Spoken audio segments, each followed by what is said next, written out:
Man, honestly, the study groups sometimes for me are this huge sigh of pedagogical relief. This is the opportunity that I have to go all out, and it's gonna be hard. We're gonna struggle, but we're gonna make it. It's magical. It's quite a complex class to teach because you have to manage that expectation of being challenged as well as providing them with the nutrients that they actually need. The team require a different level of engagement from those who are taking the class. The idea of the team is to give something special to that group, and it's a way to provide something for everybody at a different level.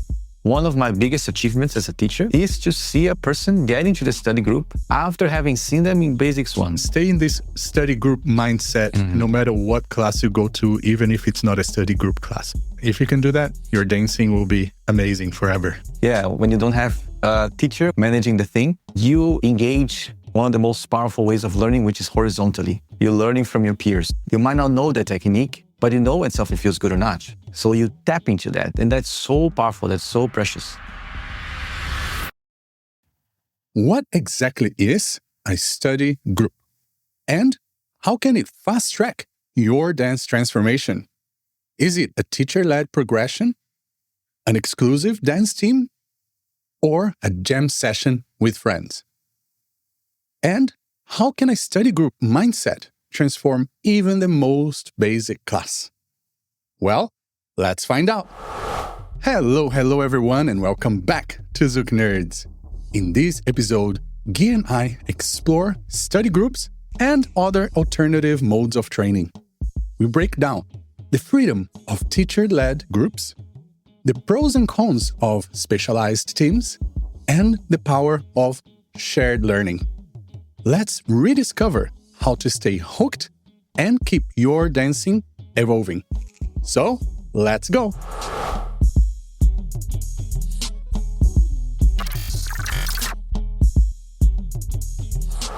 Hello everyone and welcome back. My name is Alisson Sanji and let's welcome back our beautiful co-host Gui Prada. Hello Gui. Hello Alisson, hello everybody. Welcome back.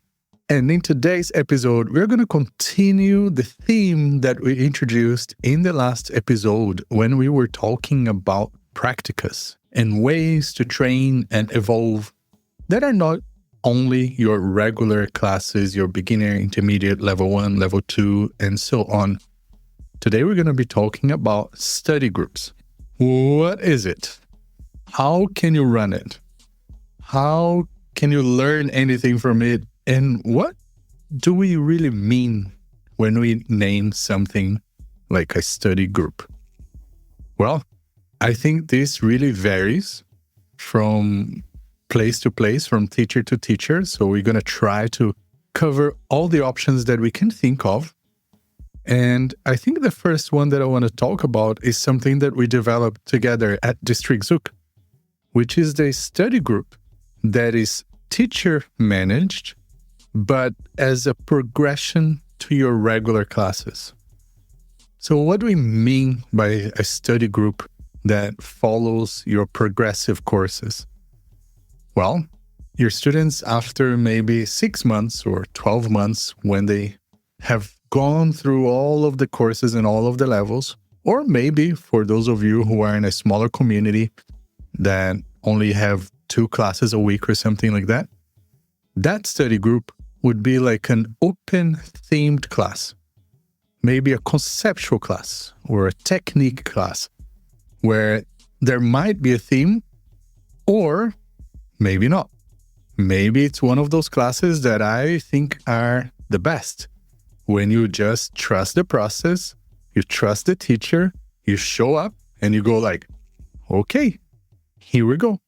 Which is, I think, something that brings us back to training sessions in our students' days, when we were part of the team training or the staff training, and we just show up to those training sessions and we have no idea. We think we're going to do Zouk, but then we're doing contact improv, and we think we're going to do tango, but then we're learning something completely different, juggling, acting, all of the things. So those study groups can be as far as that, or we can just, stick to Brazilian Zouk. And that's something that I really love. What's been your experience with those study groups there in DC, Gui? Man, honestly, the study groups sometimes for me are this huge sigh of pedagogical relief, because in the ways that we build the syllabus, and not only us in District Zouk, but many other big places that I've seen, the way that we build our syllabus, we build the syllabus experiences some constraints. So you have the constraint of time, like the amount of hours that they have for each class, and have the constraint of months, in the sense of, in 2 months, I need to deliver this much content, or I think I need to deliver this much content. So the other portions of the curriculum, they are set. You have 2 months, this many things. 2 months, this many things. The reason for that is also related to the fact that people are starting the dance. So you are teaching them the basic vocabulary of the dance, and you are in this balance of teaching them the movements, the patterns, to keep them engaged while teaching the soft skills of the dance. So you are balancing soft skills with the movements and the patterns and everything like that. So sometimes, how many times we got to the week 5 out of 8 weeks, and we are 2 fundamentals behind, let's say, for example. And then we're like, oh my God, I have 3 weeks left to teach these many things. So it feels all this anxiety, So I don't know if you listening have ever experienced that if you're teaching, but I have so many times. That prompts us to make several changes to the curriculum and to create a study group, which is this thing that people land on after they have finished this first portion of the syllabus, where we teach them the fundamental patterns, the basic variations and basic musicality. And then we move into this space where we are free to fly, where we can go in so many different directions, like Addison was saying. If we think that it would be a good idea to do some contact improv stuff, we do the contact improv stuff. And it's amazing. Why is it amazing? Because normally the people who get the study group are those who are already hooked. We already got them. They're already with us. They already like this dance so much, and they want to progress in a different way. Perhaps a more multidisciplinary approach to the dance is something that they will embrace more. So the study group is this place where, for me as a teacher, at least, I feel freedom to approach the topic that I think will be good for them. The last cycle that I was in the US, I taught a study group. And I remember that out of the 8 weeks that we had in the cycle, we perhaps spent more than half in one single topic. And that, for me, is joy and glory. That we can... It's the dream of every teacher. Oh my gosh. And then each class, you talk a little bit about a new thing, and then you approach this other thing, then you come back. Because, guys, experiencing life as a teacher is very interesting. You are teaching this topic for, let's say, you do 1 week of it, and then after the first 1 hour and a half, you look at the people and you say, my God, they got it. I don't know how, but they got it. And then the next week, you come back and they forgot everything. It was almost as if they never saw the thing. And then they can't get it anymore. And you're like, but last week we just did it. And then come week 3, you do it again. And the same things that are happening week 1 and 2 keep happening. And then it keeps going like that. And then at some point you realize, man, I cannot go to week 6 just doing this. We'll pivot a little bit, give people a break, and then go back.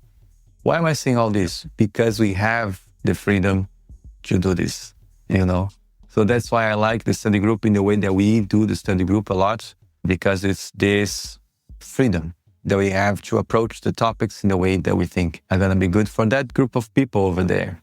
And in our case too, the study group is ongoing in the sense that if you were signed up for the study group in one cycle, you can automatically sign up for the study group in the next cycle, which creates a very interesting thing because you have people who have been in the study group for a certain amount of time and we have people that are just coming in. So then you start having a slight variety of levels in the study group. But that doesn't make anything worse, in my opinion. Actually makes things even more interesting, because as a teacher, you have to create content that embraces those who have been there for a while and those who come. And the last thing I want to say, Addison, I don't know if you feel like that, but that part teacher that I have that wants to see people struggling a little bit, if in the warm-ups and stuff, guys, the study group is the opportunity that I have to go all out and let's do some crazy stuff here. It's gonna be hard, we're gonna struggle, but we're gonna make it, It's magical. So sometimes Ashley at District Zouk sometimes ask me if I wanna have a team in a given period.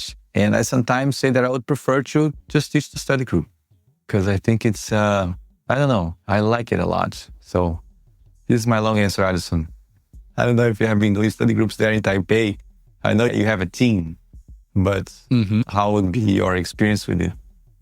Well, I think that, yes, we do have a study group at Bailalo with the school that I work here, which is our Friday group. Ah, yes, I taught that once. Yes, yeah, true. So the Friday group is the study group, which is a select number of students and a select level that is different from the team. I think the team is different, and we'll talk about that another time. But the study group is like that natural evolution of the classes. So once the students have gone through all the levels, they may be ready for the study group and they get invited in the study group, in this case for Taipei. But I think at District Zouk, pretty much as long as you pass the assessment, you can attend the study group, right? Yeah. And that's the one that we're talking about, which is like sort of teacher-managed part of the curriculum. And then you have the one that is more select, which is the study group that some people would call it a team or more like an invitational-only class, which is a lot of the times for larger communities, I would say, because it's not the most inclusive way to have invite-only classes, right? So it's something that when you have a large pool of students and people who have gone through all the classes, study groups and things like that, and there is a certain thing that you feel like this group of students would benefit from, then you go like, okay, let's do a team and let's invite these people to work on this one thing. Because to me, the idea of the team is to give something more curated and special to that group. And at the same time, when you think about the community-wide, it's a way to provide something for everybody at a different level. Because we do have the issue with every dance community, which is that most dancers get to a certain level and then they feel like the regular classes are not providing the challenge that they would like to get. And let me be clear here. I'm not saying that the local classes, the regular classes are not providing what they need.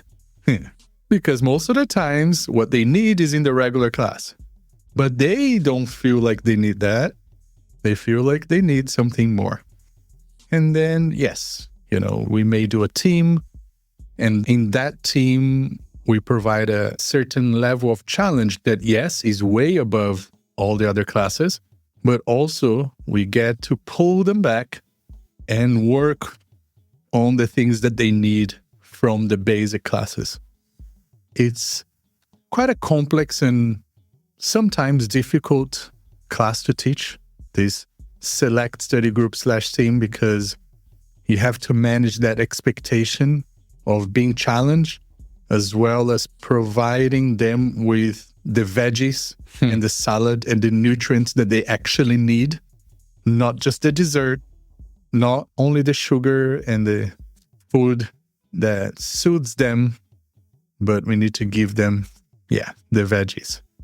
But I want to ask you why you don't like the teams, Gui. It just kind of gave me that feeling like, oh, hang on, I need to understand why.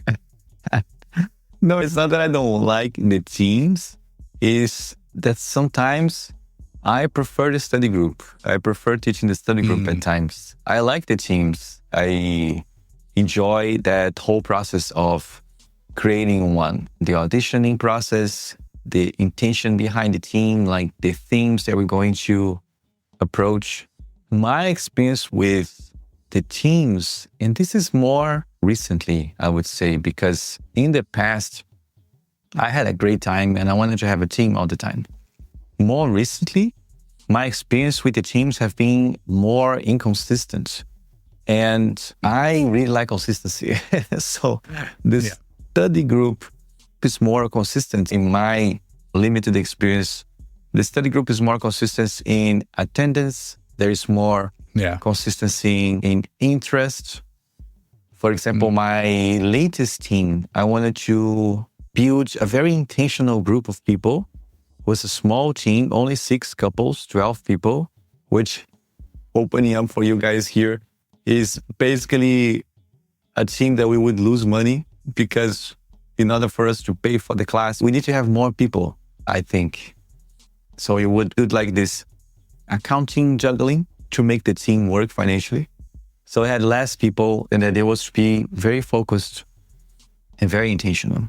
The thing that I didn't anticipate is when you have a small group of people, when 2 of them miss class, the whole thing goes a little bit, gets complicated. And then some people miss several classes and then everything starts to go really off from the initial orientation. So this was an interesting lesson for me when creating a team and mindful about who is coming for the team, like how to audition.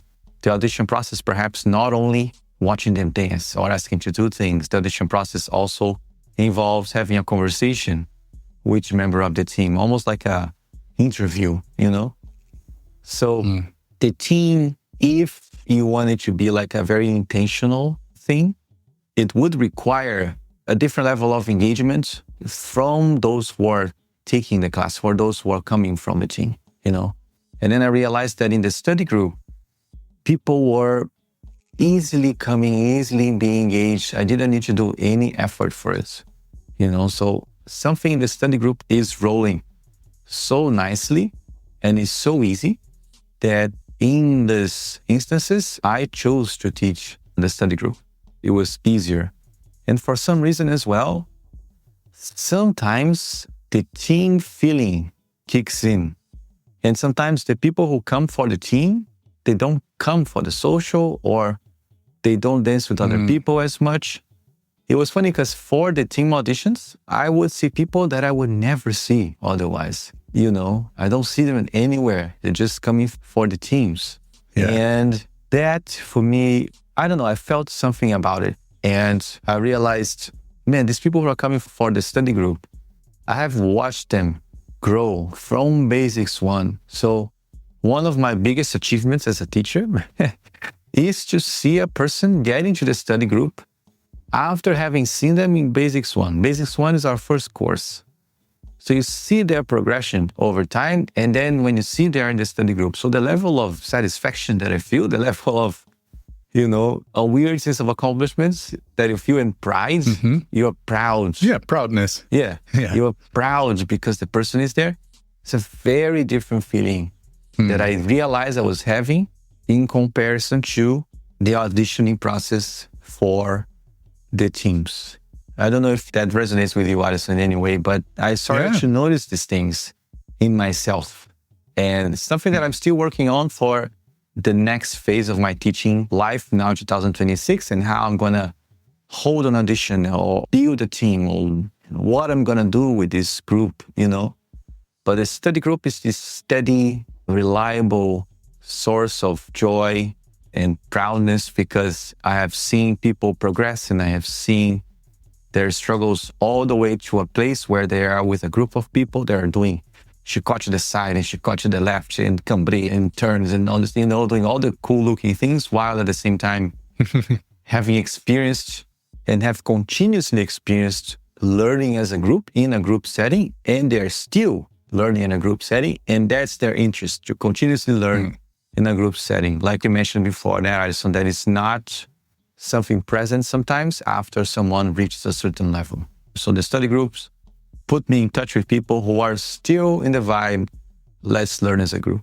Yeah, they're still in the vibe of, I am a student who is ready and willing to be here no matter what. Yes. And I think that's a difference between the other style of team, which is more like a select team or a season team that goes for 3 months or something like that, a study group / team, because that's more like, I'm here for this time and for this reason, and then I'm not. Yeah. It's kind of like that. And like you said, we see a lot of people that are not, how can I put it, not all the time part of the community. They are more selectively part of the community for the reasons that they want to be. So yeah, I agree with that. And I think that also connects with the next style of team that we want to talk about, which is more the self-managed sort of study group, which is when a group of friends or a group of students, maybe a group of teachers, get together to just exchange or to challenge themselves. And this is very open space, open-ended kind of thing. It could run in any way that anybody feels like.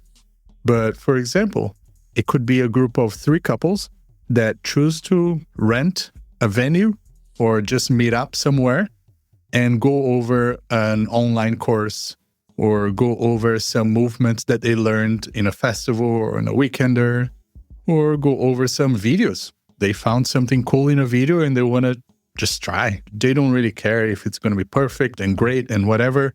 They just want to try. And it's a very, I think, very safe space to just play, to just have fun with it, you know. In the study group where they come from the regular classes, I think there's more of a, well, I'm still in school. I'm still part of the school process. In the team, it's more like, okay, this is like a winter boot camp. I'm going to come in for 3 months and I'm going to start like this and I finish like this. And then the self-managed study group is more like, hey, let's just jam. You know, let's just show up and whatever happens, happens. And so there you go. Just another way that we see that we can integrate our own knowledge in the community. And I think that's something that we see with people who are more in their own journey sometimes. It's kind of like, okay, they've tried it all, they've seen it all, and now they've chosen a certain path or style that they want to follow. So then maybe because it's a niche thing, or maybe because there aren't enough people in the community that would like to do that, it becomes this ultra exclusive VIP group in the eyes of the rest of the community. It's like, okay, that group, no, they train together, they just talk between themselves, they follow this cult and something. But okay, this is just a joke. But this is how like the community may see them. I see them as, you know, you've chosen something that is very special and you guys want to play with it, just play with it. Because I think we do that. You know, sometimes Guy with other people, myself with other people, just meet up and practice something, but it's not consistent. It's kind of like an occasional study group. Yeah, for me, I remember when right now I'm in Rio, and then when I was learning here, all those years ago, we had this impromptu study group, and they would come to my house, and it was a big group, so we would train outside in front of my house. And it was the joy of exchanging something that we discovered. So it would go around and, what did you find out? What did you discover? Can you show us something? And then each one of us would show each other something new that we discovered. And that process of learning together, discovering together, it was so exciting, and it was one of my favorite things to do. I think the self-organized study group. Yes, self-organized. Yeah, when you don't have a teacher, when you don't have that figure of authority managing the thing, you engage one of the most powerful ways of learning, which is horizontally. You're learning from your peers. So you both don't know exactly what you're doing, but in this process of figuring out what's going on, you find a good feeling for the thing. So you rely more on your senses. Oh, this feels nice. This feels funky. So you might not know the technique, but you know when something feels good or not. So you tap into that. And that's so powerful. That's so precious, you know. And we had this group, I remember, that we would train a lot of forró and samba de gafieira. So there's a lot of exchanges about these two things. And nowadays, the self-directed study groups that I hear, each one of them have a different system. Sometimes before the training, before they get together, they send a video that they are going to use in the chat.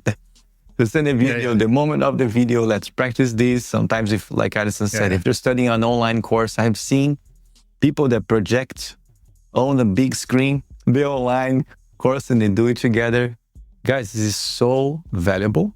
It's way cheaper as well, you know, so you can save a lot of money, and then you can have a lot of input from those who are actually dancing with you, which is really, really important. One thing that I am noticing more and more and more is when you are teaching a private lesson or when you are taking a private lesson, what you realize is that things work because the teacher is making all these adjustments without knowing that they are making the adjustments. They're just being, they're just existing, but their bodies are more wise, you know? Like my teacher always says, adapts the one with more awareness. But sometimes a person with more awareness is not aware how much they're adapting. So then these exact same things that you did for a whole hour with the teacher and it was working so well, you go do it with your friend right there and you can't because your friend simply doesn't know the thing, is not adapting to you. And then you realize, oh my gosh, the teacher just taught me how to dance with them. You know, but it's not something that is being done on purpose. It's not something that is intentional. I think it's just something that happens so naturally in partner dancing that when you get together with people, for example, to practice the thing that you just learned in a private lesson, that's when you really integrate the thing. Because what you are easily leading on the teacher or following the teacher, you will find struggle leading and following your peers, people who are in the same path with you at the same point in the journey, you know? Then is when you really learn. That's when you really learn. And I'm realizing these things just now as we are talking about it, because like these self-made study groups with small groups of people might be as valuable as you signing up for a course or a class-named study group in your community or in an event, you know? It's super powerful tool. I mean, as long as the whole group has discipline and they treat each other with respect and they respect each other's time as well, you know, because I think that's the thing with self-managed everything. You know, one thing that I don't do and I don't like is group travel. Bro, no. I can see you hating it a lot. Group travel? Hell no. No. Because, you know, like group travels, they can be really, really stressful because everybody has a different clock. Everybody has a different priority of things. Everybody has a different need to go to the toilet. You know, like I can hold for 12 hours on a flight, but then some people need to stop every 2 hours and we have to, you know, group travel, not for me. And unless you have the right combination of people together, somebody who loves to organize, the other one who loves to just go with the flow and never wants to pick anything, and the other one who is very creative about something, the other one, if we have a great combination of skills in the group, then I think it's great, which is the self-managed group. Because otherwise, we've seen this time and time again. There's one person who feels like they're responsible for everything, and then some people just show up, and the other people don't even reply to the chat, and sometimes they show up, sometimes they don't. And yeah, it can be quite messy. But if you have the right friends and if you have the right people, I think it can be probably even better. Even better as an experience for exploration and an experience for simply like no judgment, really. Yeah. I used to do a similar thing to what you said in your house with your friends, but for me, it was salsa. Back then, I was crazy about salsa. So I used to meet up at a friend's place and we just dance, and try things and try to break down and understand why this works, why that doesn't work. The ZoukNerd was already born back then. And I really enjoyed it. I really, really enjoyed it. But I don't know, I like to be a student. So for me, the self-managed study group is occasional, but I like the other first two ones for myself as a student. I like to go to a class that I just enter the room and I pretty much tell the teacher, my body and my mind are yours. Take it and do anything you want with it. That is something I love. And then I also love the study groups / team challenge situation where it's like, okay, I know what I'm going for and I'm looking forward to that. I'll go for a training specifically on something and I'll travel to another country, go to another city, stay there for a week because that's very specific to what I want to do. Whereas the other one is just more like show up and trust the process. I don't put an expectation on myself or the teacher because I know that this is my weekly discovery session. No expectations. Maybe I'm just going to social dance today and the teacher is not going to say anything to me. I'm happy with that. That's the mindset that I put on that study group, the version 1 that we're talking about. Yeah, the study group has this, that mindset that you are describing. And so for me is perhaps, in my understanding, the biggest characteristic of the study group is who is the study group for? I think the study group is for people with that mindset. The study group is for people who are already in and hooked, So I would say no rush to get to the study group or no rush to get people into the study group.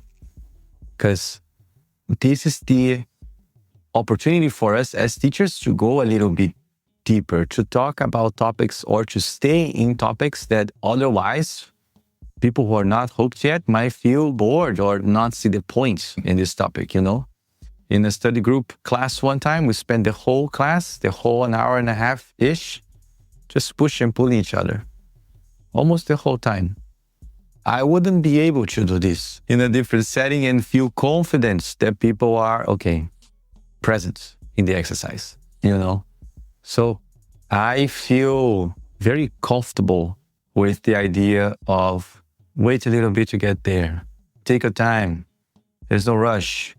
We really want to make sure that people are in this mindset that you just said, Addison. My mind and my body are here to do the exercise, the drills, and all the things that you think are going to be useful for my dance. I trust you. I trust your knowledge.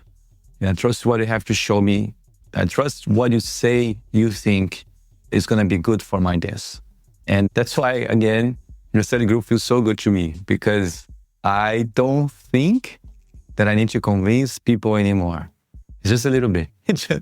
Deception.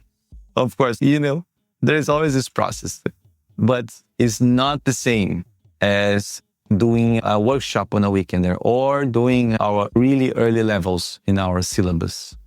That we are constantly facing that threat that the person might leave if they're not engaged. Even if it's not true. That's the story we tell ourselves. And the story changes once we get to the study group like classes. One thing that I just thought about here, Addison, the study group does not mean necessarily advanced class. No. The study group doesn't mean that we are doing advanced things or the people in class are advanced. Actually, not even close, In our curriculum at District Zouk, the study group comes right after the head movement courses. So you have 3 head movement courses, 1, 2A and 2B. After these courses, if they are approved in the assessment, they go into the study group. But someone who did head movements 1 to A and to B is someone who knows the basic fundamental patterns of head movement and the basic transitions from one to the other. Balão apagado, frango assado, in the embrace, no position, that's it. So somebody coming into the study group is not an advanced dancer. We might have an advanced dancer in the study group, because the person has been there for a long time, or that was the course that they just got to the school and they wanted to know which course to join. They missed the audition for the teams, so we put them in the study group. It's our latest course. So this person will take the class with the person who just coming out of the head movement courses, which, if we need to label, would be somewhere in the intermediate spectrum, So this person that advanced is taking the class with that person who is in the intermediate spectrum. So the study group doesn't imply higher level of dance. The study group implies that the person has a level of engagement with the dance, has a level of time with the dance, and that it has an approach with the classes that is more of that of someone who is just starting, of course. Yeah, but it's not an advanced course. And this is one of the most important things that I want to talk about. I think we can bring that intention ourselves to any class that we go to. Because as you were describing this, I was thinking about here, this is how I tell myself that I will experience any sort of weekender or training that I go to. I basically treat it as a study group. I'm open for it. I'll go to a weekender with this teacher or that teacher or this one class with this teacher. Anything that I go to, whether it's a beginner's class, first week, or it's an advanced challenge, something, or lambada, or anything, I tell myself, this is a study group and I'm here to experience everything to the fullest. No judgment on my part, no judgment on the teacher. I am open to everything that happens, even if, as a teacher, I may not agree with something that somebody teaches. In this class, in this course, in this week, I'm going to experience it fully because I believe that we should always be trying different ways, even though some of those ways may not be the ones that you prefer to do. At least you tried it, you experienced it, and you might actually change your mind because maybe you judge something from the outside just because of how it looks or what people talk about. But then when you're in it and you spend a good amount of time experiencing it, you might go, you know what? Yes, this is not exactly how I want to dance all the time, but I can see myself wanting to dance like this sometimes in some specific moments and very special times. So yeah, stay open, stay in this study group mindset, no matter what class you go to, even if it's not a study group class. I believe that you will take a lot more from everything that you learn if you're just there, open arms, open body, open brain, no judgment towards yourself or the teacher or anybody in the room. Just be open, be present. Yeah, if you can do that, your dancing will be amazing forever. I really like that, the study group mindsets. I really like that because you can just take that mindset any class you go and turn any class into a study group. Let's see what happens. I'm open. Let's go with the people that I'm in rotation with. Let's engage, let's ask questions, ask the teacher, so you don't need to get to the study group or be in a study group to be in a study group mindset yourself. Love that. I think that's perhaps the biggest takeaway of this episode. Yes, and with that in mind, once again, thank you all for being here. Hopefully this episode was helpful for anybody out there, either starting their journey in Brazilian Zouk or teaching and dancing for a long time. And please help us by following, subscribing, liking, sharing, and doing all the things to help this community continue to grow. And we'll see you on the next one. So thank you, everybody. Beijos, abraços, and ciao. Bye, everyone.